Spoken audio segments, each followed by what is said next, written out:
नमस्कार, मैं रिया और आप देख रहे हैं डॉक्टर साहिब। आज हमारे साथ मौजूद है बिहार की जानी मानी कंधे एवं घुटने रोग विशेषज्ञ डॉक्टर गुरुदेव कुमार। तो डॉक्टर साहब, बहुत बहुत स्वागत है आपका हमारे चैनल में। Thank you ma'am, thank you for invitation. Doctor साहब, खिलाड़ियों को समस्या होती है कि खेलते खेलते कभी मोच आ जाती है, तो इस पर हड्डियों पर क्या असर पड़ता है और अगर वो उससे बचना चाहे तो क्या कर सकते हैं? बहुत अच्छा क्वेश्चन पूछा है आपने कि आज के डेट में जितने भी यंगस्टर हैं वो अपने आप को बहुत फिट रखना चाहते हैं और अभी कुछ समय से खेल के ऊपर बहुत बड़ा क्रेज है। हर कोई स्पोर्ट्स में जाना चाहता है। तो अगर कोई भी प्लेयर स्पोर्ट्स ग्राउंड में खेल रहा है और खेलते खेलते अगर उसके घुटना में अगर किसी तरह का मोच आता है तो ये बहुत ही इम्पोर्टेंट कुछ ऐसा चीज़ है जो कि घुटना के अंदर डैमेज हो गया है। जैसे कि अगर हम डिटेल में जाएं तो सबसे पहले दो घुटना के बीच में एक मांसपेशी होता है, गद्दी और झिल्ली जिसको हम बोलते हैं, और इंग्लिश टर्म में उसको बोला जाता है मेनिस्कस, जो कि शॉक एब्जॉर्बर का काम करता है। दो घुटना के बीच में ये स्थापित होता है। तो मोस्टली उसका इंजरी होने से भी उसको लोग मोच बोलते हैं। दूसरा कारण है कि घुटना के अंदर जो लिगामेंट होता है ACL, PCL, और बाहर से जो दो होता है मीडियल कोलेटरल और लैटरल कोलेटरल, उसमें भी किसी तरह का प्रॉब्लम आने से, इंजरी होने से उसको भी हम मोच बोलते हैं। तीसरा है कि घुटना के ऊपर एक लोकल लैंग्वेज में लोग उसको चक्री बोलते हैं और हम इंग्लिश लैंग्वेज में उसको पेटला बोलते हैं, जो कि नी को प्रोटेक्ट का काम करता है।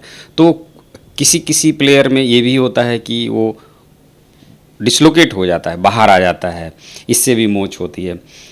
चौथा कारण है कि घुटना के अंदर जो कार्टिलेज है, कभी कभी उसमें भी इंजरी होने से वो घुटना के अंदर ये कहीं जाके अटक जाता है और वो भी मोच के रूप में पेशेंट बताता है। अगर इस तरह की समस्या किसी को भी खेलते खेलते मोच आ जाए तो घुटना में दर्द होता है, सूजन होता है। अगर उसको खेलने के दौरान ये समस्या हो और जो लोकल रेमेडी होता है, जैसे आइस लगाते हैं, कुछ देर मसाज करते हैं, ये सब करने के बाद अगर वो खेल पा रहा है तो ठीक है, गेम को ओवर करना चाहिए। अगर नहीं कर पा रहा है तो उसको तुरंत गेम को स्टॉप करना चाहिए। अगर इस परिस्थिति में भी वो खेलेगा तो फर्दर और स्ट्रक्चर डैमेज हो सकता है। उसको कहीं भी चिकित्सक से परामर्श लेना चाहिए before going to play again. Sir, जो मोच आता है, मोच आने के बाद स्वेलिंग भी होती है, तो अगर उस दरमियान, जैसा कि आपने बताया कि घरेलू ट्रीटमेंट भी किया जा सकता है, उस दरमियान जो अगर वो चलने फिरने में अगर उसको तकलीफ़ हो रही है तो वो क्या करे? अगर जैसे खेलते खेलते मोच आ गया, उसके बाद कुछ साइन और सिम्टम हैं, अगर ये घुटना के ऊपर दिखता है तो डेफिनेटली उसको डॉक्टर से मिलना चाहिए। जैसे नंबर 1, गहरा नीला रंग का या लाल रंग का थक्का जमना, घुटना के ऊपर वो दिखने लगता है। दूसरा है कि सूजन, घुटना पे बहुत ज़्यादा सूजन हो गया। तीसरा है कि अगर चलता है तो चलते चलते लगता है कि हम गिर जाएंगे, इंस्टेबिलिटी उसको फील होता है। चौथा है कि घुटना को मोड़ते हैं, सीधा करते हैं तो बीच में जाकर घुटना अटक जाता है। ये सब कंडीशन में उसको नहीं खेलना चाहिए। लोकल रेमेडी जैसे घरेलू उपचार जो आप बोलते हैं, उसका एक टर्म है जिसको राइस बोलते हैं, कि रेस्ट देना चाहिए घुटना को। आप पूरा रेस्ट दे दो। नी ब्रेस आता है, लॉन्ग नी ब्रेस मार्केट में, उसको लगा के घुटना के ऊपर आप लगा दो तो घुटना रेस्ट में चला जाएगा। आइसिंग करना है, इमीडिएट उसको आइस लगाना है इसके ऊपर, जो घुटना के चारों साइड है। वो स्वेलिंग, इन्फ्लामेशन, पेन, ये सारा चीज़ को आइस एक बहुत ही इम्पोर्टेंट ट्रीटमेंट है मोच आने के बाद या घुटना में चोट लगने के बाद।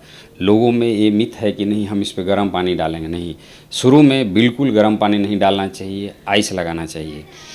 तीसरा है कंप्रेशन, उसको किसी चीज़ से बांध दो थोड़ा सा घुटना के ऊपर, बहुत ज़ोर से नहीं लेकिन फिर भी थोड़ा सा उसको कंप्रेशन बैंडेज, जैसे गरम पट्टी लोग बोलते हैं, या क्रेप बैंडेज, उससे उसको बांधना अप्लाई करना चाहिए।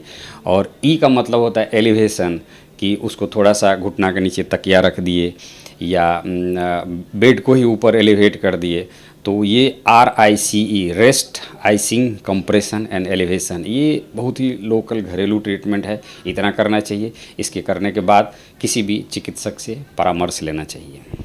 तो शुक्रिया डॉक्टर साहब, जो आपने जानकारी दी है कि अगर खिलाड़ी को मोच आ जाए तो वो क्या कर सकता है, उसके लिए बहुत बहुत शुक्रिया। Thank you. तो आप डॉक्टर गुरुदेव कुमार को सुन रहे थे, जिन्होंने पूरी जानकारी दी है कि अगर एक खिलाड़ी को चोट लग जाए, मोच आ जाए तो वो क्या कर सकता है। तो इस विषय में आप क्या सोचते हैं, मैं कमेंट कर जरूर बताएं। चैनल को सब्सक्राइब कर ले, फेसबुक पेज को लाइक कर ले, साथ ही डॉक्टर साहब से आपके क्या सवाल है हमें कमेंट करिए, मेल के माध्यम से भेज सकते हैं। वीडियो देखने के लिए आपका शुक्रिया।